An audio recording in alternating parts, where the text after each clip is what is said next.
یہ کہہ رہے ہیں کہ نظر کے بارے میں پوچھ رہے ہیں. نظر کہ گاؤں میں لوگ کہتے ہیں کہ کوئی بھی نئی چیز لو تو نظر لگتی ہے. دیکھو اس میں نظر تو برحق ہے, لگنے کا امکان ہوتا ہے, لیکن ہر وہ چیز جس کا امکان ہو ضروری نہیں ہے کہ وہ لازمی ہو بھی جائے. امکانات کی دنیا تو بہت بڑی ہے نا, اس میں افراط اور تفریط ہے. کچھ لوگ تو ایسے ہیں جو نظر کے وجود ہی کو نہیں مانتے, وہ کہتے ہیں نظر سرے سے لگتی ہی نہیں ہے. اور کچھ لوگ کہتے ہیں ایسے ہیں کہ اس میں بہت مبالغہ کرتے ہیں, ان کو ہر وقت لگ رہی ہوتی ہے ان کے رائے کے مطابق کہ اس کو لگ گئی, اس کو لگ گئی, اس کو لگ گئی, یہی چلتا رہتا ہے پروگرام. تو نہ اس میں وہمی بننے کی ضرورت ہے اور نہ نظر کا انکار کرنا جائز ہے ہمارے لیے. جو لوگ نظر کا انکار کرتے ہیں نا, وہ ہیں سیکولر لوگ, لبرل لوگ, جو شریعت کو نہیں مانتے. وہ کہتے ہیں اس کی کیا دلیل ہے؟ بھائی ہمارے پاس دلائل, مشاہدہ بھی دلیل ہوتی ہے, لیکن وحی خود دلیل ہے ہماری نظر میں. وحی جب نبی صلی اللہ علیہ وسلم نے بتا دیا کہ العین حق, نظر برحق ہے, تو ہمارے لیے یہ بھی ایک دلیل ہے. اب کوئی رسول کو مانتا ہی نہ ہو, اللہ کو مانتا ہی نہ ہو, تو وہ نہ مانے, وہ اس کا ہیڈیک ہے. ہم کوئی سائنسدانوں کو مجبور تھوڑی کر رہے ہیں کہ آپ نظر کو مانو. سائنسدان جنت مانتے ہیں کہ جنت ہے؟ جواب دینا. سائنسدان مانتے ہیں موت کے بعد دوبارہ زندگی ہے؟ یہ سائنس کا ٹاپک ہی نہیں ہے بھائی, سائنس یہاں تک پہنچی نہیں ہے. تو نظر تو برحق ہے, کوئی بھی اچھی چیز ہو, کوئی بھی بہت ہو, تو اس کا چانس ہوتا ہے کہ نظر لگ جائے. نبی صلی اللہ علیہ وسلم نے فرمایا اگر کوئی چیز تقدیر پر غالب آ سکتی تو وہ نظر ہوتی, اور نظر اونٹ کو ہانڈی تک پہنچا دیتی ہے. اچھا والا اونٹ ہوتا ہے, نظر لگی گیا. آپ نے دیکھا ہوگا بڑے بڑے اونچے کٹے بیل لوگ لے کر آتے ہیں بقرعید کے دنوں میں, بعض دفعہ نظر لگتی ہے دھڑام سے گر جاتے ہیں, بعض دفعہ ویسے ہی گر جاتے ہیں غربت مہنگائی سے متاثر ہو کے, لیکن بعض دفعہ نظر بھی لگتی ہے. تو ہمارے پاس جو نظر کے برحق ہونے کی دلیل ہے وہ رسول اللہ صلی اللہ علیہ وسلم کا قول. اسی وجہ سے یعقوب علیہ السلام نے جب اپنے بیٹوں کو مصر بھیجا تو خوب لمبے خوبصورت بیٹے تھے, تعداد میں بھی زیادہ تھے, تو ان سے کیا فرمایا؟ لا تدخلوا من باب واحد وادخلوا من ابواب متفرقہ. اے میرے بیٹو, ایک دروازے سے داخل نہ ہونا, متفرق دروازوں سے داخل ہونا. کیونکہ ایک ہی گیٹ سے جب جائیں گے نا, ایک باپ کے 11 بیٹے اتنے خوبصورت اور لمبے لمبے اور خوبصورت جوان, تو لوگ بولیں گے یار کیسا خوش قسمت باپ ہے جس کے 11 بیٹے ہیں. سمجھتے ہو کہ نہیں سمجھتے؟ آج کل تو فیملی پلاننگ نے نظر کا چانس ہی ختم کر دیا. 2 بچے ہوتے ہیں وہ بھی اچھے نہیں ہوتے. تو یہاں قرآن سے بھی ہمیں, حدیثوں سے بھی پتہ چلتا ہے کہ امکان ہے. لیکن ایک بات یاد رکھو, دنیا میں یہ بہت امپورٹنٹ بات ہے, کاش اس کو سمجھ جاؤ. یہ تجربوں کا نچوڑ ہے جو میں آپ کے سامنے پیش کر رہا ہوں. امکانات کی بیس پہ یقینی دعوے کرنا یہ تمام گمراہیوں کی بنیاد ہے. جادو کا بھی امکان ہوتا ہے, کسی پہ جادو ہو جائے, ہزاروں میں کسی ایک پہ, لیکن روحانی عامل کے پاس جب آپ جاؤ گے کہے گا آپ پہ بھی جادو, آپ پہ بھی جادو, آپ پہ بھی جادو, آپ پہ بھی جادو. جب آپ کرو گے نا کہ بھائی مجھ پہ جادو کیسے ہے, کہے گا کیا جادو برحق نہیں ہے؟ سمجھ میں آ رہی ہے بات؟ ڈاکٹر یہ بدماشی کبھی نہیں کرتا. آپ ڈاکٹر کے پاس جاؤ, آپ کے گردے میں پین ہو رہا ہے, وہ چیک کرے گا کہ گیس کا پین ہے یا پتھری کا پین ہے, کیونکہ ڈاکٹر اس کا علم ہے باقاعدہ. وہ کبھی یہ نہیں کہے گا کہ پتھری ہے بس تکا مار دیا. بھائی ڈاکٹر صاحب پتھری کا پین کیوں ہے؟ تو وہ جواب میں کہ کیا گردوں میں پتھری ہوتی نہیں ہے کیا؟ آپ بولو گے ہوتی تو ہے, میرے ہے یا نہیں ہے مجھے تو یہ تو بتاؤ.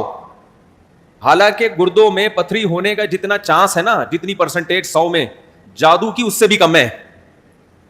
ہزاروں میں کسی ایک پہ ہوتا ہے جادو. لیکن عاملوں کے پاس جب آپ جاؤ, یہاں الحمدللہ کچھ عامل ہیں جو میرے خلاف ایک فل پروپیگنڈا شروع کیا ہوا ہے. اتنی خوشی ہوتی ہے مجھے, میں آپ کو بتا نہیں سکتا, جب عامل میرے خلاف بولتے ہیں اتنی خوشی ہوتی ہے. اور میں کہتا ہوں کمبختو, تمہارے پاس جادو, چڑیل, جن, بھوت, تم میرے خلاف بولتے کیوں؟ نقصان پہنچا دو یار تم. تو اس سے ان کا کمزور ہونا اور ثابت ہو جاتا ہے کہ یہ ان تلوں میں تیل نہیں ہے. خیر میں نظر کے موضوع کو مکمل کروں, کیونکہ روحانی عاملوں کی بات آتی ہے تو مجھے ان کے خلاف بولنے میں ایسا خون بڑھتا ہے میرا, ایک دم جوش میں آ جاتا ہوں. ایسا لگتا ہے کچھ نہیں بھی کھایا ہو پاور آ جاتی ہے باڈی میں. ان کے خلاف بولنے میں مزہ بہت آتا ہے. صرف مسجد کا تقدس ہے, باہر آؤ تو اس طرح نہیں بولوں گا, انگلش میں بھی گالیاں دوں گا, پنجابی میں بھی, اردو میں بھی. یہاں بڑے بڑے عامل ہیں جو بڑے پنپ رہے ہیں, اور ہمارے بڑے بڑے مولانا جا کے نا ان کو پروموٹ کر رہے ہیں, بے شرموں کو, ان بے غیرتوں کو. خیر فی الحال اتنی گالی کافی ہے. تو اچھا میں کیا کہہ رہا تھا یار, عاملوں کے ٹاپک آتا ہے تو اتنی خوشی ہوتی ہے جی. ہاں نظر کی بات کر رہا تھا میں. تو نظر میں جو ہے نا لگنے کا چانس ہوتا ہے, یہ ہے, لیکن چانس سے فائدہ اٹھا کے ہر ایک کو یہ کہنا کہ تم پہ جادو ہے, تم پہ نظر ہے, تم پہ یہ ہے. ڈاکٹر یہ کام نہیں کرتا. شوگر کا چانس ہوتا ہے آپ کو کہ شوگر ہے, لیکن یہ تو نہیں کہ ڈاکٹر جب تک کمپلیٹلی تحقیق نہ کر لے, ڈاکٹر نہیں کہے گا تمہیں شوگر ہے, تمہارے گردوں میں پتھری ہے, تمہارے پیٹ میں یہ مسئلہ ہے.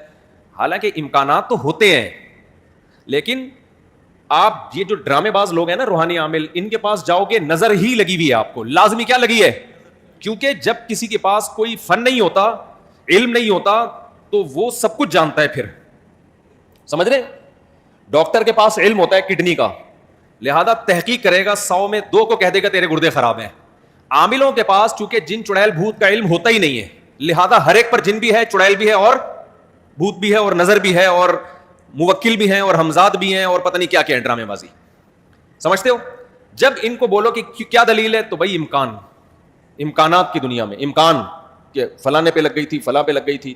تو خوب سمجھ لو, امکانات کی بیس پہ یہ کہنا کہ ابھی دیکھو ایک مولانا صاحب کا کلپ آیا, انہوں نے کہا کہ نبی صلی اللہ علیہ وسلم نے فرمایا کہ ہر بیماری کی دوا اللہ نے رکھی ہے دنیا میں, یہ صحیح حدیث ہے. پھر انہوں نے ایک دوا بتائی کہ یہ شوگر کی بہترین دوا ہے. بھائی آپ ڈاکٹر ہو, آپ سائنٹسٹ ہو, کہہ رہے میں نے یہ کہیں سے نکالی ہے. ڈاکٹر کہہ رہے ہیں شوگر ایک اسٹیج پہ پہنچنے کے بعد لا علاج ہے, یہی کہتے ہیں نا ڈاکٹر. بھائی شوگر ایک اسٹیج پہ پہنچ جائے تو وہ کیا ہو جاتی ہے, اب ٹھیک نہیں ہو سکتی, کنٹرول کرنی پڑے گی, لبلبا ٹھیک نہیں ہوگا آپ کا. لیکن انہوں نے کہا کہ دیکھو ہر بیماری کی اللہ نے شفا پیدا کی ہے, تو یہ میڈیسن, یہ کوئی دیسی نسخہ ہے, یہ شوگر ٹھیک کر دے گا. اب دلیل کیا دے رہے ہیں, ہر بیماری کی اللہ نے دوا پیدا کی, یقیناً کی ہے, لیکن کیا وہ آپ کو معلوم ہے, کیا وہ دوا یہ ہے جو آپ پیش کر رہے ہیں, اس کی کیا دلیل ہے؟ بھائی بہت ساری دوائیں لوگوں کو معلوم نہیں ہے. تو اب یہ سمجھیں کہ 2 انتہائی میں جلدی سے کمپلیٹ کروں اس موضوع کو, کہ نظر لگنے کا چانس ہوتا ہے, لیکن یہ نہیں ہے کہ جو بھی کوئی اچھی چیز ہوگی, کچھ بھی ہو جائے, اس کو نظر ہی لگی ہے. تو یہ وہم کی دنیا سے باہر نکلنا چاہیے. جو سیکولر لبرل لوگ ہیں جو نظر کا بالکل انکار کرتے ہیں, وہ کہتے ہیں فلاں فلاں پہ کیوں نظر نہیں لگی, وہ اتنے ہینڈسم, اتنے خوبصورت لوگ ہیں, فلاں کی آواز اتنی اچھی, ان پہ نظر کیوں نہیں لگی. تو اب اصول سمجھیں, نظر لگنے کے لیے علماء نے ایک قاعدہ ضابطہ بیان کیا ہے کہ جو چیزیں مشہور ہوتی ہیں نا ان کو اکثر نظر نہیں لگتی. نظر ہمیشہ اچھمبے کی چیز کو, اچانک, جیسے میں لوگوں سے کہتا ہوں بھائی آپ انتہائی غریب تھے, سائیکل بھی نہیں تھی آپ کے پاس, اچانک آپ کے پاس بہت زیادہ پیسہ آ گیا, اور علاقہ بھی وہی ہے, رہتے اسی غریبوں کے محلے میں ہو, گندے نالے پہ رہتے ہو, سائیکل پہ تھے, اچانک لینڈ کروزر آ گئی آپ کے پاس. یہ جو اچانک والا کام ہوا ہے نا, اس میں نظر لگنے کا چانس ہوتا ہے. سمجھ میں آ رہی ہے بات؟ اب دیکھو یعقوب علیہ السلام کے بیٹے مصر میں ان کے ساتھ ہی رہتے تھے, سوری مصر میں نہیں, شام میں ساتھ رہتے تھے. وہاں یعقوب علیہ السلام نے نظر سے بچنے کا یہ والا اہتمام ہمارے علم میں نہیں ہے کہ بچوں کو کہو دروازے سے الگ الگ جایا کرو, ایک ہی دروازے سے. لیکن جب مصر جا رہے ہیں نا, اجنبی جگہ ہے, وہ لوگ یعقوب علیہ السلام کے بیٹوں سے مانوس نہیں ہیں. وہاں یعقوب علیہ السلام نے کہا ایک نئی جگہ پہ جا رہے ہو, اچانک اتنے بیٹے جب لوگ دیکھیں گے نا خوبصورت, وہاں چانس ہے. تو اس سے پتہ چلتا ہے کہ اپنی نعمت کو آہستہ آہستہ ایکسپوز کرنا چاہیے. سمجھتے ہو کہ نہیں سمجھتے؟ آہستہ آہستہ کیا کرنا چاہیے, پہلے پہلی ہو پھر دوسری, استغفر اللہ, یعنی آہستہ آہستہ. ایک کمارا آدمی جس کو کوئی رشتہ نہیں رہتا, اچانک 4 بیویاں لے کے گھوم رہا ہے, تو چانس ہوتا ہے اس کے نظر لگنے کا. اس لیے ایک دم سے نہیں, تھوڑا تھوڑا آہستہ آہستہ. پہلے پہلی ہوگی, دوسری میں کچھ پٹو گے, تھوڑی بےزتی ہوگی, تھوڑی عزت ہوگی, کچھ لڈو, کچھ گالیاں مل جل کے, پھر تیسری. تو اس طرح کر کے چلانا, ٹھیک ہے.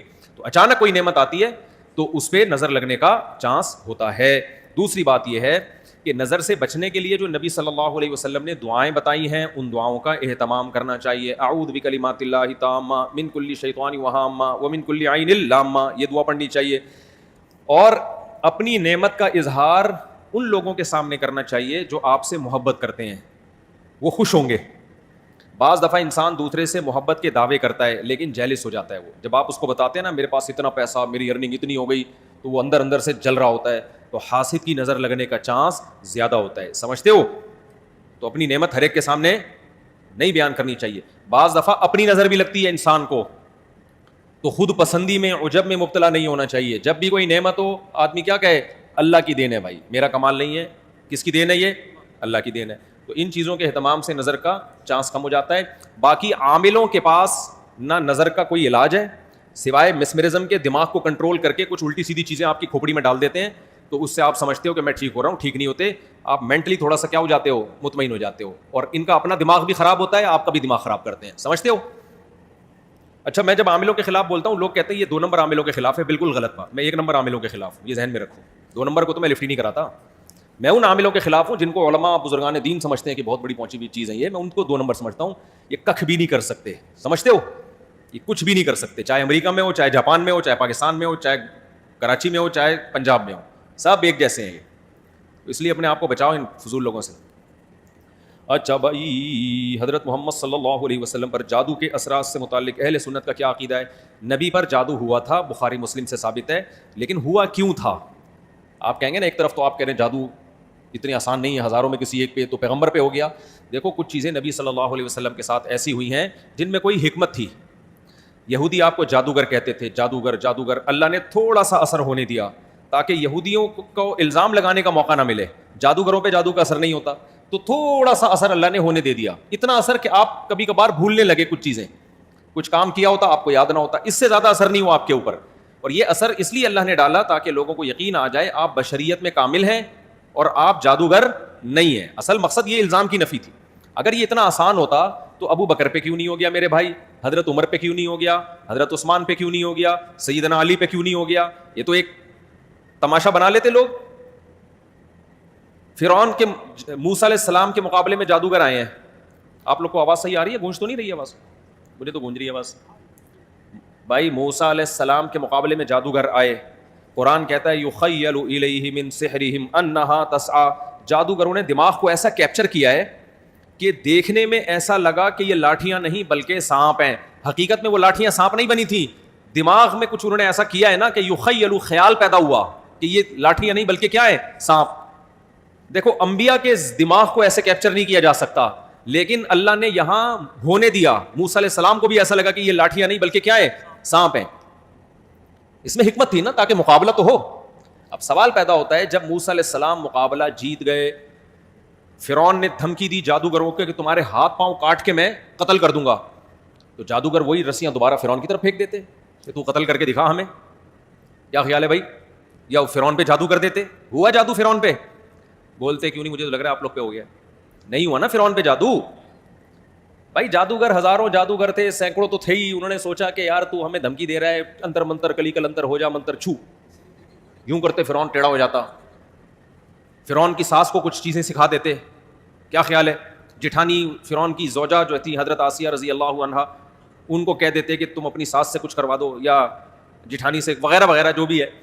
تو ایسا نہیں ہوتا بھائی.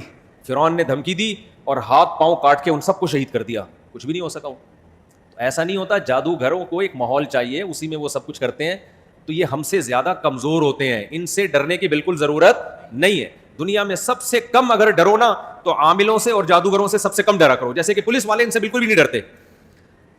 اکثر آپ نے دیکھا ہوگا ریڈ پڑتی ہے نا پولیس والوں کی عاملوں کے پاس, تو پولیس والے جاتے ہیں, پولیس میں جو گٹکا کھانے والا ہے نا وہ اٹھا کے لے آتا ہے عامل کو, تھانے میں بند کر دیتا ہے. عامل اس کا کچھ بھی نہیں بگاڑ سکتا. سوچو جو عامل ایک گٹکا کھانے والے پولیس والے کے سامنے کچھ نہیں کر سکتا, وہ اس عامل کی پوری ٹیم کو اٹھا کے لاک اپ کر دیتے ہیں یہ لوگ. وہ سنگدل محبوب تمہارے قدموں میں کہاں سے لا سکتا ہے؟ وہ سنگدل محبوب تمہارے قدموں میں کہاں سے لا سکتا ہے؟ تو یہ دنیا کے سب سے کمزور, سب سے ضعیف قوم روحانی عامل ہوتے ہیں, لیکن دماغ کا کھیل ہے سارا, تو لوگ ان سے ڈر رہے ہوتے ہیں. نہیں ڈرو تو آپ طاقتور ہو, سمجھتے ہو. آج مجھے ایسا لگ رہا ہے گلوکوز کی 3 بوتلیں چڑھا لی میں نے, اور عاملوں کے خلاف بولتا ہوں اتنی, کیونکہ عامل میرے خلاف بہت سرگرم ہو گئے ہیں آج کل. ابھی علماء کا ایک وفد گیا کسی عامل کے پاس, وہ وفد پہلے میرے پاس آیا, گپ شپ ہوئی, بیٹھے, میں نے ان کو رات کو کھانے کی دعوت دی. انہوں نے کسی سے ملنے جا رہے تھے, مجھے نہیں پتا کسی عامل کے پاس گئے. اس عامل نے میرے خلاف اتنا بولا کہ انہوں نے میری دعوت ہی کینسل کر دی کہ یار یہ مفتی صاحب تو 2 نمبر ہے معاذ اللہ. انہوں نے اپنی طرف سے اس عامل کی باتوں میں آ کے, تو جب انہوں نے کسی نے مجھے بتایا, میں نے کہا اچھا ہے اللہ نے تمہاری قسمت میں یہ عامل رکھے ہوئے ہیں, تم جیسے فضول لوگوں سے اللہ نے مجھے نجات دے دی, تاکہ میرا کھانا تمیز والے عقل مند لوگ کھائیں. جو عاملوں سے متاثر ہو تو اس بیچارے کا مینٹل لیول کیا ہوگا آپ سوچو. میں نے کہا ہمیں ایسے مولویوں کی بالکل بھی ضرورت نہیں ہے جن کا مینٹل لیول یہ ہے کہ چڑیل بھوت بھگانے والوں سے متاثر ہو کے آتے ہیں. یہ تو مینٹل لیول ہے آپ کا, دلائل سے کے بجائے ان لوگوں سے متاثر ہوتے ہیں. اچھا بھائی, مفتی صاحب ہم 6 بھائی ہیں, ہمارا ایک پلاٹ ہے 5 مرلے کا, وہ ہماری والدہ کے نام ہے جو کہ انتقال کر چکی ہیں. اس پلاٹ میں بہن بھائیوں کے درمیان حصہ کیا ہوگا؟ والدہ کا پلاٹ تھا تو 6 بہن بھائی ہیں. ابے بہنیں کتنی؟ اچھا 6 بہن بھائی ہیں تو مجھے کیا پتا بھائی کتنے ہیں بہنیں کتنی ہیں. بھائی کا حصہ دگنا ہوتا ہے نا بہن کی نسبت. تو پہلے یہ بتاؤ گے تو کتنے بھائی کتنی بہنیں, تو میں بتا سکتا ہوں. دوسرا, والدہ کا انتقال ہو گیا تو اگر والد کا پہلے انتقال ہوا تھا تو والد کا حصہ نہیں ہے اس میں, اور پھر والدہ کے والدین حیات ہیں یا نہیں ہیں, یہ ساری ڈیٹیل پتہ چلے گی تو بتا سکتا ہوں. وہ استاد جی اگر بندے کو پتا ہو کہ میں اپنے بچے کو چھوٹے بچے کو کسی خاتون کا دودھ پلا رہا ہوں تو کیا صورت میں مارکیٹ سے خرید کے پلانا جائز ہے؟ بھائی اس کو پروموٹ ہی نہیں کرنا چاہیے مارکیٹ سے دودھ خریدنے کو. اس میں کس قدر شک پیدا ہو جائے گا, ہمیں کیا پتا کہ ڈبے میں کس کا دودھ ہے. یہ بہت بڑے مسائل ہیں اس کے. اس چیز کو پروموٹ نہ کریں, یہ انسان ہے, کوئی گائے بھینسیں نہیں ہے کہ ان کا دودھ اس طرح سے ڈبوں میں بکنا شروع ہو جائے. اور کچھ چیزیں ہمارے ہاں پہلے سے فرض کر لی جاتی ہیں. اب یہ فرض کر لیا گیا کہ بچے اتنے پیدا ہو رہے ہیں, خوراک کے ذخیرے ختم ہو رہے ہیں, تو اس لیے پیکنگ کا دودھ ہمیں چاہیے, ماؤں کی پیکنگ کا دودھ, ماؤں کے یہ دودھ کی پیکنگ, سوری ایسا نہیں ماں پیک کر کے اس کا دودھ, ماں کے دودھ کی پیکنگ. تو کچھ چیزیں فرض کر لی گئی ہیں, تو وہ خام خواہ میں فرض کر لی گئی ہیں. تو غیر مسلم کا تو کوئی اخلاقی اصول اور آداب ہے ہی نہیں, وہ تو جب چاہے گا جو چاہے کر لے گا. اس کی میں آپ کو ایک آسان مثال دوں. کراچی میں سمندر میں اتنی فش پیدا ہوتی ہے کہ ہم جب بھی فشری گئے ہیں, یہ مچھلی کھانے کا ہم نے ارادہ کیا ہے, انتہائی سستے داموں بہت بڑی بڑی مچھلی کے لاٹ ہم اٹھا کے لے آتے ہیں. ایسا ہے کہ نہیں ہے؟ لیکن جو کاروباری لوگ ہیں نا, سرمایہ دار لوگ, انہوں نے کہا آپ کا پروفٹ اور زیادہ ہونا چاہیے, تو مچھلیوں کی فارمنگ شروع کر دی انہوں نے. ہمارے سامنے یہ کام ہوا ہے. مچھلیوں کا قحط کبھی بھی نہیں پڑا کراچی میں, مچھلی اور بہت سستے ریٹ پہ. لیکن تاجر نے کیا کیا کہ اور کم خرچے میں زیادہ پروڈکٹ کیسے, تو فشنگ کی فارمنگ شروع ہو گئی. ایسا ہوتا ہے کہ نہیں ہوتا؟ اب جب فارمنگ ہو رہی ہے تو اب لوگ آہستہ آہستہ کس پہ آ رہے ہیں؟ فارمنگ پر. وہ جو مچھیرا جاتا تھا سمندر میں اتنا لمبا چوڑا چکر لگا کے, اس نے کہا اب ادھر سے خرید کے ادھر بیچو, بہت سستے میں ٹھیک ٹھاک پروفٹ ہے. اب جب آہستہ آہستہ تاجر لوگ اس فارمی مچھلی پہ آ جائیں گے تو سمندر میں مچھلی نکالنا کم, پھر لوگوں کے ذہن پہ ایک بھوت سوار ہو جائے گا, ایک پروپیگنڈا ہوگا کہ یار آبادی اصل میں اتنی بڑھ گئی ہے کہ اب سمندر کی مچھلی ہمارے لیے کافی نہیں ہے.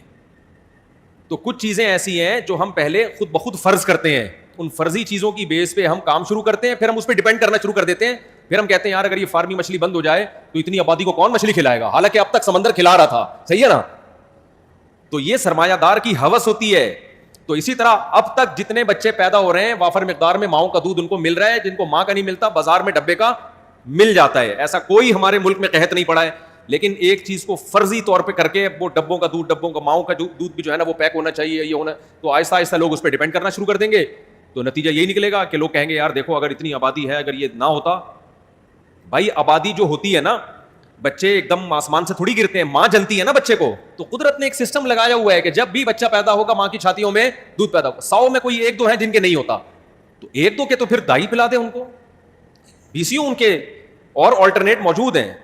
تو غیر مسلموں کے لیے نسب کی حفاظت کی کوئی ویلیو نہیں ہے ہماری نظر میں. بھائی نسب یا رشتہ, خونی رشتہ, اس کی حفاظت بہت ضروری ہے. اس لیے اس چیز کو ہم اس کی حوصلہ شکنی کرتے ہیں, اس کی حوصلہ افزائی ٹھیک نہیں ہے. اگر کسی مسجد میں 5 وقت کی نماز جماعت کے ساتھ نہیں ہوتی تو ایسی مسجد میں جمعہ کی نماز ہوتی ہے کہ نہیں. جمعے کی نماز کے لیے یہ ضروری ہے کہ شہر ہو, شہروں میں نماز ہوتی ہے جمعے کی, گاؤں میں نہیں ہوتی. باقی مسجد ضروری نہیں ہے اس کے لیے. بے شک 5 وقت کی نمازیں نہ ہوتی ہوں تو بھی جمعے کی نماز ہو سکتی ہے. عقیقہ بکری کے علاوہ بڑے جانور میں قربانی کی عقیقہ کر سکتے ہیں. بقرعید کے جانور میں آپ قربانی کے حصے کے ساتھ ساتھ عقیقے کا حصہ بھی ڈال سکتے ہیں. کیا غیر مسلم ابھی لکھی ہیں لوگوں نے سوال, یہ اتنی جلدی کیا غیر مسلم دینی کتاب میں پڑھنا ٹھیک ہے؟ ان کے معبود جن کو پوچھتے ہیں غلط ثابت کرنے کے لیے کوئی تحقیق کرنے کی نیت سے پڑھے تو ٹھیک ہے, نارملی جائز نہیں ہے. نبی صلی اللہ علیہ وسلم نے حضرت عمر کو تورات پڑھنے سے منع کیا تھا. تو اگر کسی نے تحقیق کرنی ہو جیسے ڈاکٹر ذاکر نائک یا اس ٹائپ کے جو بھی لوگ ہیں تو ان کے لیے تو صرف ٹھیک نہیں ہے بلکہ ضروری ہے. اچھا بھائی, ایک آدمی نے قسم کھائی اگر میں نے اس گاڑی کو اسٹارٹ کیا تو میں نبی کا امتی نہیں ہوں. پھر اس نے گاڑی اسٹارٹ کر کے چلا دی تو قسم کا کفارہ دینا پڑے گا اس کو, اور یہ ایسی فضول قسمیں نہیں اٹھایا کریں. اپنا کوئی پوشیدہ گناہ کسی شیخ پر ظاہر کرے یا اللہ تعالیٰ سے معافی مانگے. اگر ایک دفعہ گناہ ہوا ہے تو شیخ کو نہ بتائے, چھپ کے اللہ سے توبہ کر کے اس کو بھول جائے بس. دوبارہ ہو گیا تو بھی شیخ کو نہ بتائے. تیسری دفعہ ہو گیا اس کا مطلب اب لت پڑ گئی ہے, اب اس کو چاہیے کہ شیخ کو بتائے بھائی مجھ سے بار بار ایک گناہ ہو رہا ہے، کیونکہ بہت زیادہ پھر ہونے کے بعد لت پڑ جاتی ہے، پھر چھوٹتا نہیں ہے. قاری عبد القیوم قاسمی میرٹھ سے تشریف لائے ہیں، ملاقات ممکن ہے انڈیا سے تشریف لائے ہیں انشاءاللہ. صلو علی الحبیب. نکاح کے بعد اور رخصتی سے پہلے بیوی سے بات کرنا شریک کے پاس جائز ہے، لیکن بعد میں تجربات کیا ہو سکتے ہیں؟ جن لوگوں نے اچھا نکاح کے بعد رخصتی سے پہلے یا نکاح سے پہلے، جب بھی آپ رخصتی سے پہلے کسی سے فری ہو گئے تو سمجھو رخصتی کے بعد 99% چانس ہے اس رشتے کا بیڑا غرق ہوگا. نہیں ہے بات سمجھ میں؟ کسی سے منگنی ہو گئی یا نکاح ہو گیا، فری مت ہو. یہ بزرگوں کے تجربے ہیں، ویسے بزرگ یہ کام کرتے نہیں ہیں لیکن ایک تجربے ان کے بہرحال لوگوں کو دیکھ دیکھ کے بہت ہیں، کہ کسی بھی لڑکی سے آپ رخصتی سے پہلے فری ہو گئے یا نکاح سے پہلے فری ہو گئے، جتنا فری ہوں گے شادی کے بعد اتنا نہیں فری ہوں گے، یہ رشتہ ٹوٹنے کا چانس اتنا زیادہ بڑھ جائے گا. اس لیے رخصتی کے بعد ہی فری ہوا کرو بیگم سے. اور سناؤ کیا حال ہے بیگم، سب سیٹ چل رہا ہے مارکیٹ میں؟ یہ سب رخصتی کے بعد، رخصتی پہلے نہیں ہو. کلیت الشریعہ کا فلور آپ کی قدم بوسی کے لیے منتظر ہے لیکن آپ نہیں آ رہے. خصوصاً کلیہ کا گھنٹہ ہے بھائی، انشاءاللہ آئیں گے. حسد اور بغض سے کیسے بچے، اس میں کیا فرق ہے؟ حسد اور بغض آپ یہ انسان میں ہوتا ہے، بغض بھی پیدا ہو جاتا ہے کسی سے، ذاتی نفرت، اور حسد بھی. تو حسد کا علاج تو یہ ہے، یہ سوچنا چاہیے بھائی میرے جلنے سے اس کا ہوگا کچھ بھی نہیں، میں ہی جل جل کے کالا ہو جاؤں گا، اس کا کوئی نقصان نہیں ہے. نمبر 2 اللہ کی تقدیر. جو آدمی کسی کی نعمت کو دیکھ کے حسد کرتا ہے اس کا مطلب وہ اللہ کی تقدیر پہ اعتراض. یہودی جو نبی پر ایمان نہیں لاتے تھے حسد اور جیلسی کی وجہ سے کہ قریشیوں میں عربیوں میں نبی کیوں آ گیا، نبی تو ہماری نسلوں میں آیا کرتے تھے، ہم ان کو کیوں مانے؟ تو اللہ نے کیا فرمایا؟ اہم یقسمون رحمت ربک، بھائی یہ میں فیصلہ کروں گا کس کو نبوت ملنی ہے کس کو نہیں ملنی. پھر اللہ نے مثال دی دولت کی کہ دولت تمہاری مرضی پہ میں لوگوں کو نہیں دیتا. تم سمجھتے ہو کہ اس کے پاس دولت نہیں ہونی چاہیے، میں دے دیتا ہوں بہت زیادہ. تم کہتے ہو فلاں کے پاس ہونی چاہیے، اس کے پاس کھانے کو روٹی بھی نہیں ہوتی.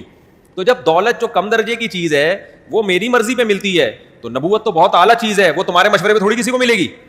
تو جس آدمی کو کسی میں نعمت دیکھ کے جلن پیدا ہوتی ہے وہ اصل میں اعتراض کس پہ کر رہا ہوتا ہے؟ اللہ پہ، کہ اللہ مجھ سے مشورہ لے لینا چاہیے تھا معاذ اللہ کہ اس کو یہ نعمت ملنی چاہیے کہ نہیں. تو جس کو جو نعمت مل گئی، شہرت ہے، خوبصورتی ہے، دولت ہے، علم ہے، عزت ہے، کچھ بھی ہے، تو آپ بولو بھائی کس کی دین ہے؟ اللہ کی دین. یہ کتنی باتیں ہو گئی؟ 2 باتیں. تیسری بات یہ سوچ لینا چاہیے بھائی یہ عزت ہے، دولت ہے عارضی. اب دیکھو آپ چڈی بنیان میں گھوم رہے تھے، دھوتی بنیان میں، آپ کے دوست 3 پیس سوٹ اور ٹائی میں گھوم رہا ہے، بڑا زبردست، آپ کو تھوڑی دیر کے لیے حسد ہوگا یار یہ کیا ہے. لیکن اگر پتہ چل جائے کہ یہ غفار بھائی نے اس کو تھوڑی دیر کے لیے پہننے کے لیے دیے، تھوڑی دیر میں غفار بھائی اس سے سوٹ بھی لے لیں گے، ٹائی بھی لے لیں گے، پینٹ بھی لے لیں گے، اور وہی دھوتی بنیان میں ہی گھومے گا، اب حسد ہوگا آپ کو؟ نہیں ہوگا نا. ابے بھیک میں ملی ہوئی ہے، تھوڑی دیر کے لیے کسی نے دیا ہوا ہے.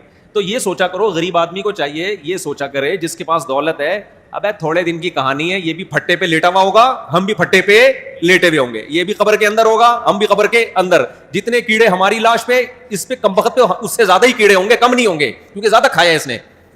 دولت مند آدمی جو پھوڑتا پھاڑتا ہے نا پیزے ویزے بہت، تو اس میں کیڑے جلدی بھی آتے ہیں اور زیادہ بھی، کیڑے زیادہ انجوائے کرتے ہیں پیزے والے کی لاش کو. غریب کے پاس پیزے کے پیسے نہیں ہوتے.